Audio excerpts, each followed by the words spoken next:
Hi friends, ಇವತ್ತಿನ ರೆಸಿಪಿಲಿ ನಾನು ನಿಮಗೆ ಒಂದು ಬ್ಯೂಟಿಫುಲ್ ಆಗಿರೋ ತುಂಬಾ ಸ್ಪೈಸಿ ಆಗಿರುವಂತಹ ಭರ್ಜರಿ ಪಲಾವ್ನ ಹೇಳ್ಕೊಡ್ತಾ ಇದ್ದೀನಿ. ನೇಮ್ ಡಿಫ್ರೆಂಟ್ ಆಗಿದೆ, ಹಾಗೆ ಅದಕ್ಕೆ ಯೂಸ್ ಮಾಡಿರೋ ಇಂಗ್ರೀಡಿಯೆಂಟ್ಸ್ ಕೂಡ ತುಂಬ ಡಿಫ್ರೆಂಟ್ ಆಗಿದೆ.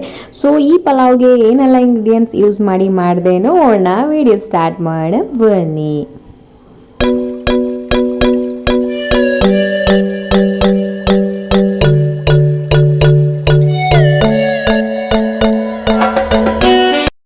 ಫ್ರೆಂಡ್ಸ್, ಮೊದಲಿಗೆ ಗ್ಯಾಸ್ ಸ್ಟವ್ನ ಆನ್ ಮಾಡಿ ಅದರ ಮೇಲೆ ಒಂದು ಕುಕ್ಕರ್ನ ಇಟ್ಕೊಳ್ಳಿ. ಕುಕ್ಕರಲ್ಲಿ ಮಾಡಿದರೆ ಒಂದು ಪಲಾವ್ ತುಂಬಾ ಚೆನ್ನಾಗಿ ಬರುತ್ತೆ. ಹಾಗೆ ನೀವು ಇದನ್ನು ಪಾತ್ರೆಯಲ್ಲಿ ಕೂಡ ಮಾಡ್ಬೋದು, ಬಟ್ ಪಾತ್ರೆಯಲ್ಲಿ ಮಾಡಿದ್ರೆ ನಿಮಗೆ ಟೈಮ್ ಸ್ವಲ್ಪ ಜಾಸ್ತಿ ಹಿಡಿಯುತ್ತೆ. ಸೊ ಕುಕ್ಕರಲ್ಲಿ ಮಾಡಿದ್ರೆ ಸ್ವಲ್ಪ ಬೇಗನೆ ಮಾಡಿಬಿಡ್ಬೋದು. ಸೊ ದ್ಯಾಟ್ ಆದ ಕಾರಣ ನೀವು ಕುಕ್ಕರಲ್ಲಿ ಮಾಡ್ಕೊಳ್ಳಿ. ಕುಕ್ಕರಲ್ಲಿರೋ ನೀರೆಲ್ಲ ಆವಿಯಾಗಿ ಅದಕ್ಕೆ ಒಂದು 4ರಿಂದ 5 ಟೇಬಲ್ ಸ್ಪೂನಷ್ಟು ಅಡುಗೆ ಎಣ್ಣೆ ಹಾಕಿ, ಹಾಗೆ ಅಡುಗೆ ಎಣ್ಣೆ ಜೊತೆಗೆ ಇದಕ್ಕೆ ತುಪ್ಪ ಕೂಡ ಹಾಕಿ, ನಾನಿಲ್ಲಿ ಅಡುಗೆ ಎಣ್ಣೆ ಹಾಕಿದ ಮೇಲೆ ಒಂದು 2 ಟೇಬಲ್ ಸ್ಪೂನಷ್ಟು ಅಡುಗೆ ಎಣ್ಣೆ ತೊಗೊಂಡಿದ್ದೀನಿ. ಸೊ ಫ್ರೆಂಡ್ಸ್, ನೀವು ನೋಡ್ತಾ ಇರ್ಬೋದು, ಇದಕ್ಕೆ ಜೀರಿಗೆ, ಸೋಂಪು, ಹಾಗೆ ಒಂದು ಚಕ್ಕೆ, ಲವಂಗ, ಏಲಕ್ಕಿ, ಮೊಗ್ಗು, ಸ್ಟಾರ್ ಅಂತೀವಲ್ವ. ಸೊ ಇದಿಷ್ಟನ್ನು ತೊಗೊಂಡು ನಾನಿಲ್ಲಿ ಒಗ್ಗರಣೆಗೆ ಡೈರೆಕ್ಟಾಗಿ ಹಾಕ್ತಾಯಿದ್ದೀನಿ. ಜೀರಿಗೆ ಹಾಕೋದ್ರಿಂದ ಈ ಒಂದು ಪಲಾವ್ ಡಿಫ್ರೆಂಟ್ ಆಗಿರುವಂತಹ ಫ್ರಾಗ್ರೆನ್ಸ್ ಅಂದರೆ ಅರೋಮಾ ಕೊಡುತ್ತೆ, ಹಾಗೆ ತುಂಬಾ ಟೇಸ್ಟಿಯಾಗಿರುತ್ತೆ. ಸೊ ಇದನ್ನೆಲ್ಲ ಫ್ರೈ ಮಾಡ್ಕೊಂಡು ಆದಮೇಲೆ ನಾನಿಲ್ಲಿ ಆನಿಯನ್ನ ಹಾಕ್ತಾಯಿದ್ದೀನಿ, ಅಂದರೆ ಈರುಳ್ಳಿನ ಹಾಕ್ತಾಯಿದ್ದೀನಿ.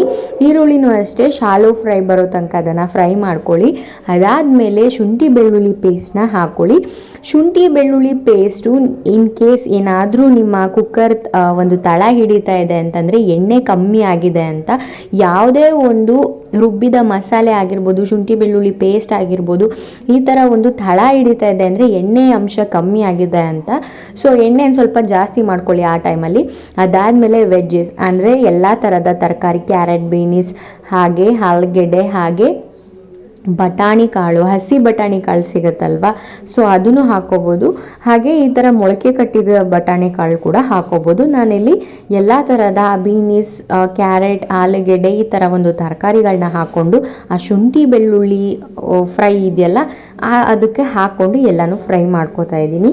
ಫ್ರೆಂಡ್ಸ್, ಇದಕ್ಕೆ ನೀವು ಬೀಟ್ರೋಟ್ ಕೂಡ ಆ್ಯಡ್ ಮಾಡ್ಬೋದು, ಬಟ್ ಬೀಟ್ರೋಟ್ ಆ್ಯಡ್ ಮಾಡಿದರೆ ಕಲರ್ ನಿಮಗೆ ಚೇಂಜ್ ಆಗಿಬಿಡುತ್ತೆ, ಲೈಕ್ ರೆಡ್ಡಿಶ್ ಥರ ಆಗಿಬಿಡುತ್ತೆ. ಸೊ ಆದ ಕಾರಣ ನಾನಿಲ್ಲಿ ಬೀಟ್ರೋಟ್ನ ಯೂಸ್ ಮಾಡಿಲ್ಲ, ನೀವು ಅದನ್ನು ಬೇಕಾದರೆ ಹಾಕೋಬೋದು. ಸೊ ಅದಾದಮೇಲೆ ನಾನಿಲ್ಲಿ ಟೊಮೊಟೊನ ಹಾಕೋತಾ ಇದ್ದೀನಿ. ಟೊಮೊಟೊನೂ ಅಷ್ಟೇ ಸಣ್ಣಗೆ ಹೆಚ್ಕೊಂಡು ಹಾಕೋತಾ ಇದ್ದೀನಿ.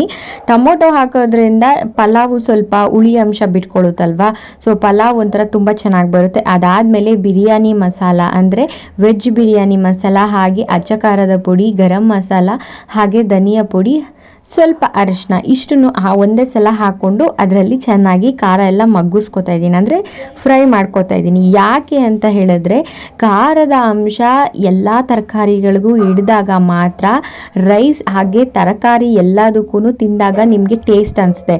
ಇನ್ ಕೇಸ್ ಈ ಥರ ಮಾಡಲಿಲ್ಲ, ಲಾಸ್ಟ್ ಅಕ್ಕಿ ಎಲ್ಲ ಹಾಕೊಂಡ್ಮೇಲೆ ಹಾಕೋಬಿಟ್ರೆ ನಿಮಗೆ ಆ ಒಂದು ತರಕಾರಿಗೆ ಯಾವುದೇ ಥರದ ಮಸಾಲೆ ಹಿಡ್ದಿರೋಲ್ಲ.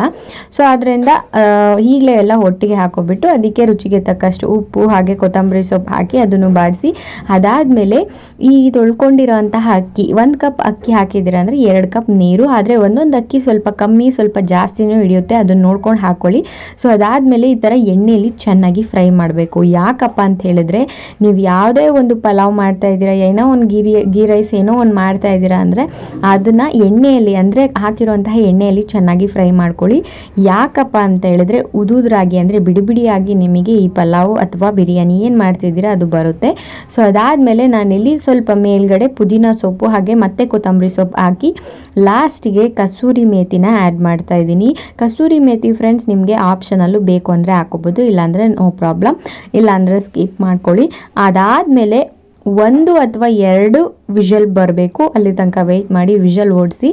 ಸೊ ಇದೀಗ ವಿಷಲ್ ಆಗಿದೆ, ಸೊ ಆರಿದೆ ವಿಷಲ್ಲು. ಸೊ ತೆಗಿಯೋಣ ಇವಾಗ ಹೇಗಾಗಿದೆ ಒಂದು ಭರ್ಜರಿ ಪಲಾವ್ ನೋಡೋಣ. ವಾವ್, ತುಂಬಾ ಸಖತ್ತಾಗಿದೆ. ಅದರ ಅರೋಮ ಅಂತೂ ತುಂಬಾ ಚೆನ್ನಾಗಿ ಬರ್ತಾ ಇದೆ, ಅಂದರೆ ವಾಸನೆ ತುಂಬ ಚೆನ್ನಾಗಿದೆ.